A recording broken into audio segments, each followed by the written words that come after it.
I'm going to do this quickly. If you want to know exactly what's involved, go onto a Facebook page called The Scottish Hand.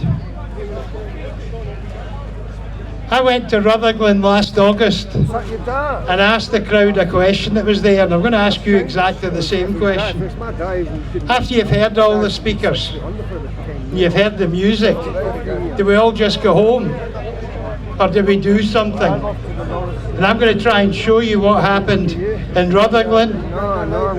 Yes groups in Ayrshire, yes groups in Lanarkshire, Glasgow, Edinburgh, up in Ellen at the Alex Salmon rally, and I went to Orkney. I committed myself last August to go around Scotland doing this. Now, to do this quickly, I'm going to use one segment from what I normally say.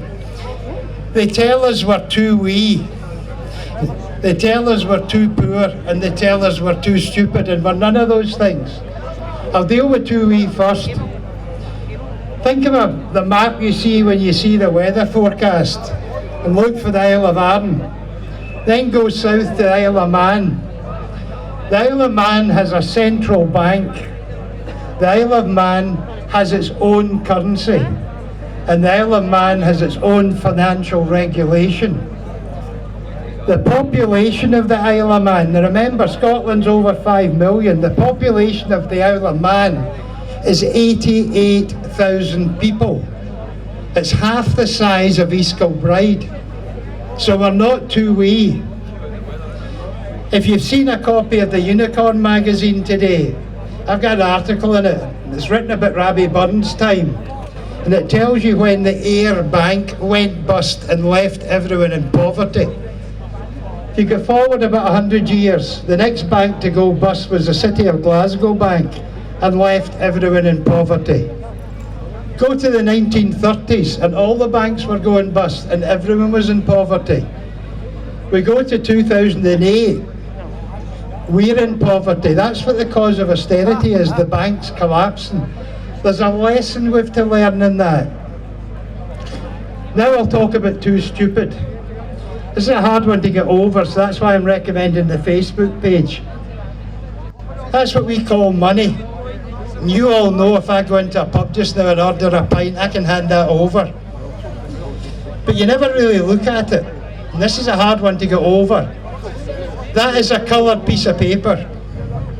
And it's got a promise on it. That one I got out of the bank this morning, it's signed by a person called Fred Goodwin.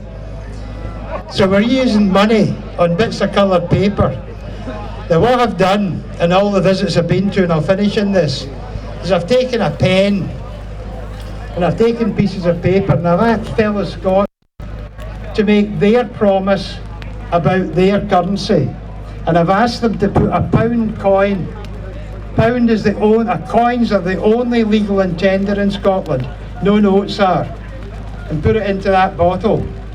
And so far I've delivered 5 bottles of coins, pound coins, into the hands in the safe custody of the First Minister.